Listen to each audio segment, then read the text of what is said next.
Em nome do Pai, do Filho e do Espírito Santo. Amém. Vinde, Espírito Santo, enchei os corações dos vossos fiéis e acendei neles o fogo do vosso amor. Enviai, Senhor, o vosso Espírito, e tudo será criado, e renovareis a face da terra. Oremos. Ó Deus, que instruístes os corações dos vossos fiéis com a luz do Espírito Santo, fazei que apreciemos retamente todas as coisas, segundo o mesmo Espírito, e gozemos sempre de sua consolação. Por Cristo nosso Senhor. Amém. Louvado seja nosso Senhor Jesus Cristo, para sempre seja louvado. Meus queridos paroquianos da paróquia de Nossa Senhora do Ó, em Ipojuca, me chamo João e vim hoje a pedido do Padre Douglas falar um pouco da história da vida de São Bento, um santo tão popular no Brasil e que também é patrono de toda a Europa. São Bento, que tem uma oração tão famosa e que certamente você já ouviu ou rezou com seu grupo de oração, ou mesmo pela medalha que é atribuída a ele, que tanta gente conhece e que nesse tempo em que vivemos também se popularizou de ficar atrás dos crucifixos.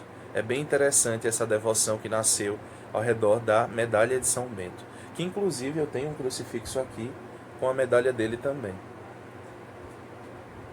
São Bento nasceu por volta do ano de 480, mas não existe um consenso em relação a isso. Existem historiadores que não mencionam em que ano exatamente ele nasceu, mas simplesmente dizem que por volta do ano de 518 ele estava vivo, ano em que Justino o Velho também estava. E assim, simplesmente existe um consenso, talvez, em relação à data em que ele morreu, que é em 547, já em Monte Cassino, que tornaria a vida dele tão famosa e o lugar também que ficaria tão famoso por ele ter vivido lá. São Bento, ele, desde muito jovem, ele já tinha aspirações espirituais muitíssimo fortes. E ele, embora tenha nascido em Núrcia, lugar que normalmente acompanha o nome dele quando nós falamos de São Bento, muita gente atribui e diz logo São Bento de Núrcia. Embora ele tenha nascido em Núrcia, ele não permaneceu lá por muito tempo. Ele saiu de lá e foi estudar em Roma. Entretanto, em Roma ele não permanece muito tempo também. Ele se retira com sua aia para o deserto, mas inclusive com sua aia ele também não fica tanto tempo assim, e prefere ficar num lugar ainda mais recluso, onde ele passa bom tempo. Nesse lugar mais recluso, ele tem diversas experiências espirituais mais fortes, e lá ele prova de uma amizade com Deus muito mais profunda, uma amizade muito mais baseada na solidão, uma amizade muito mais baseada no silêncio, na oração, no recolhimento. E isso chama a atenção de muita gente, principalmente dos monges, de um mosteiro que ficava perto desse lugar de recolhimento que São Bento escolheu. O que acontece? Nesse tempo em que São Bento esteve lá, evidentemente ele precisava se nutrir, ele precisava se alimentar, ele precisava também de um pouco de cuidado. E esse cuidado foi oferecido por um monge chamado Romano, que se tornou bastante amigo de São Bento nessa época.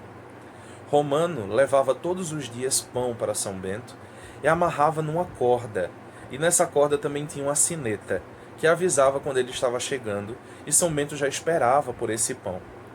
O intrigante é que conta a história que o diabo, tão invejoso e tão preocupado com essa ascendência espiritual de São Bento, fez com que a sineta quebrasse e que essa corda que guiava Romano pelo caminho, que não havia, porque São Bento estava isolado de fato num lugar de difícil acesso, fez com que ele não soubesse quando o pão chegaria, e assim dificultou a entrega do alimento até São Bento. Mas isso não fez com que Romano parasse de levar o alimento para ele. Muito pelo contrário. As dificuldades aumentaram, mas a fé de ambos também aumentou e fez com que eles persistissem nesse objetivo. Nessa época também, um padre, certa vez, perto da Páscoa da Ressurreição, teve um sonho em que Nosso Senhor Jesus Cristo aparecia para ele e dizia: "Hoje tens fartura em tua mesa, mas o escravo do Senhor não tem o que comer." Pensando assim, o padre não sabia exatamente o que fazer, mas na visão fora indicado um local em que ele poderia procurar por esse escravo do Senhor. O que acontece é que o padre saiu à procura do padre, saiu à procura de São Bento, na verdade, E indo à procura de São Bento, ele também encontrou muitas dificuldades pelo caminho e ainda levou consigo uma cesta de alimentos. Chegando até São Bento, com muita dificuldade, ele disse: "Hoje é Páscoa e eu vim te ver", e relatou para ele tudo o que havia visto em sonho. E São Bento disse: "Eu sei que é Páscoa, pois tenho o prazer da tua presença aqui." Se não houvesse a presença daquele padre, certamente São Bento não saberia que naquele dia estava sendo festejada em toda a igreja a maior das festas que nós celebramos, a Páscoa da Ressurreição do Senhor. Entre muitos outros fatos da vida de São Bento, vale dizer que muitos dos milagres ele ainda realizou em vida. Mas uma das coisas que mais marca a história dele e que se tornou mais famosa para nós foi exatamente o período em que ele viveu em mosteiros, em abadias. E isso se deu, a princípio, por conta da morte do abade, do abade do mosteiro, que ficava próximo do local em que ele estava fazendo esse retiro espiritual meio que eremítico. Meio não, completamente eremítico, né? Isolado de todo mundo. E aí, nesse local, o abade falece, né? Nesse mosteiro. Com o falecimento do abade daquela região, os monges procuraram São Bento e pediram que ele ocupasse a vaga de abade daquele mosteiro. A resposta de São Bento foi: "Minha forma de viver talvez não seja compatível com a forma com que vocês vivem e interpretam o Evangelho." Entretanto, tudo isso que ele alertava a respeito da forma com que ele havia interpretado o Evangelho ser diferente da forma com que os outros interpretavam, foi ignorada, e esse convite se repetiu por diversas vezes, e por diversas vezes São Bento o negou. Mas chegada uma hora em que ele aceitou, ele foi para o mosteiro e começou a viver com esses monges. O que acontece é, realmente a forma com que ele vivia não era compatível com a dos monges, pois os monges passaram a vê-lo como extremamente radical. E ele não tinha barganhas com o Evangelho. Ele não tinha meios termos, ele não tinha negociatas com aquilo que pudesse ser relido, ou uma brecha que pudesse ser encontrada naquilo que fora pregado por nosso Senhor Jesus Cristo. São Bento então passa a desenvolver, no lugar da admiração que os monges tinham, uma certa raiva, porque muitos deles tiveram que modificar a maneira como viviam. E então, numa certa data, aconteceu um fato que se tornou muito famoso no mundo inteiro. Um dia, São Bento estava se dirigindo para o refeitório para o jantar. E ele não sabia, mas os monges haviam envenenado a taça de vinho que ele consumiria no jantar, na esperança de que ele, ao tomar o vinho, também morresse. E aí o que acontece? Chegando ao refeitório, antes de sentar-se, São Bento traça o sinal da cruz sobre os seus alimentos. E traçando o sinal da cruz sobre os seus alimentos, a taça explode como que levando uma pedrada. E imediatamente São Bento entende o que estava acontecendo. Se volta para os monges e diz: "Eu avisei a vocês que minha forma de viver talvez não fosse compatível com a forma com que vocês vivem. E mesmo assim vocês me quiseram aqui. Que Deus tenha piedade de vocês." E nesse momento ele se retirou da abadia e regressou para o local em que ele estava fazendo o seu recolhimento. Vale dizer que tantas pessoas procuraram São Bento nessa época que ele chegou a fundar 12 mosteiros. Mas o mais famoso, onde ele vivia, em Monte Cassino, foi exatamente onde ele perdurou até o ocaso dos seus dias. Nesse tempo de mosteiro, várias coisas aconteceram, inclusive alguns relatos de monges. Existem também vários relatos de monges que conviveram com São Bento e falam de suas virtudes heróicas. Vários monges que presenciaram todas as coisas que ele viveu no seu processo, no seu caminho de santificação. Mas antes de irmos até a vida dele no mosteiro e das coisas que aconteceram, das tentações que ele viveu e presenciou, eu gostaria de voltar para o período em que ele estava recluso e falar de algo muito interessante.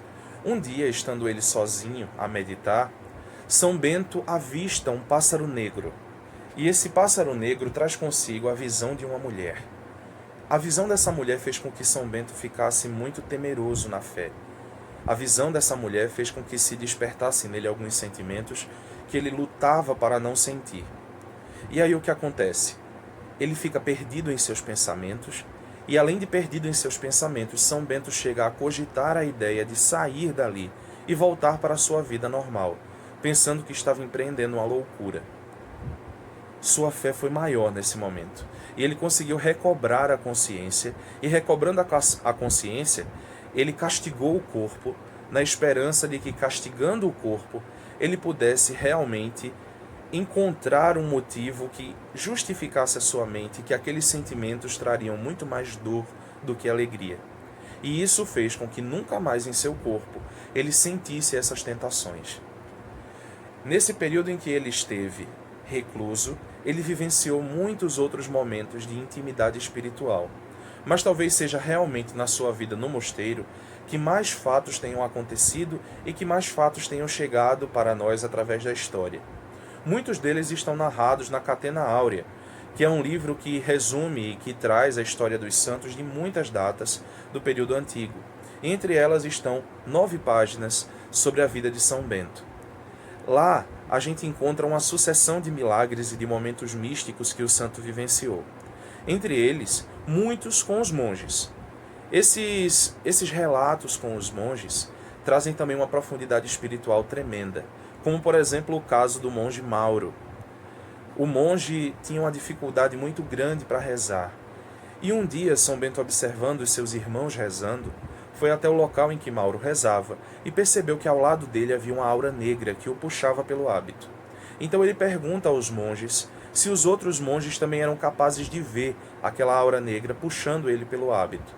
Então os monges respondem que não, e São Bento pede que eles rezem para que consigam ver aquilo, para que consigam ver aquela tentação que afastava o foco da oração do monge. Muitos deles não conseguiram ver, mas o Mauro conseguiu. E ele então relata a São Bento que conhece, que vê aquela situação, mas que quer sair dela. Então, regressando para sua cela, ele não tem uma resposta concisa, mas no dia seguinte, São Bento o aborda e o esbofeteia, na esperança de que aquela dor não seja dele, mas seja daquele que o tenta.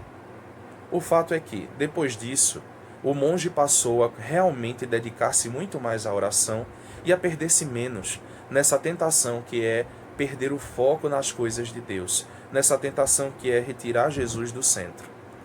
Outro fato também bastante interessante dessa época do mosteiro é a relação entre São Bento e a sua irmã escolástica. E daí vem uma história também muito intrigante. Dizem que certa vez São Bento saiu para visitar a Santa Escolástica e, chegando lá no local em que ela estava, eles conversaram muito, eles se santificaram mutuamente e ela pediu que o irmão não fosse embora naquela data. O fato é que ele disse a ela que tinha muitos compromissos e que precisava regressar. Então ela se emocionou, chorou e pediu mais uma vez que ele permanecesse lá. Então ele disse: minha querida irmã, eu não posso permanecer e que Deus tenha piedade de ti. Então ela começou a chorar e em pouco tempo começou a chover bastante naquele lugar. E então ele se volta para a escolástica e diz: que Deus tenha piedade de ti, o que é que tu fizeste? Então ela responde: eu te pedi e você não me atendeu. Então eu pedi a Deus e ele me atendeu. Agora, se puderes ir, vá, mas eu sinceramente acho que você não vai conseguir. Entendendo o propósito divino em tudo aquilo, São Bento permanece ao lado da irmã, e eles passam ainda mais algum tempo se santificando mutuamente. Ao regressar para o mosteiro em pouco tempo, São Bento tem a visão mística da sua irmã adentrando o reino celeste. Ele não sabia, mas naquela época em que ele esteve com ela e ela pediu que ele ficasse mais um pouco, seria a última vez que os dois se encontrariam em vida.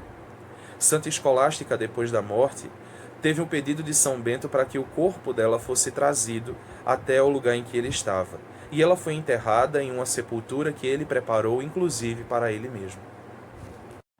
No ano de sua morte, São Bento previu o dia em que morreria, e 6 dias antes dele morrer, ele pediu que a cova que ele preparou para si fosse aberta, e ele gostaria de ser enterrado em um lugar bastante específico, dentro do oratório de São João Batista, que ele mesmo edificou sobre as ruínas do altar dedicado a Apolo. Então, a partir desses 6 dias, São Bento foi ficando bastante debilitado, e quando chegou a hora, já muito fraco, ele pediu para ser levado até o oratório e pediu que se preparasse para receber a Eucaristia.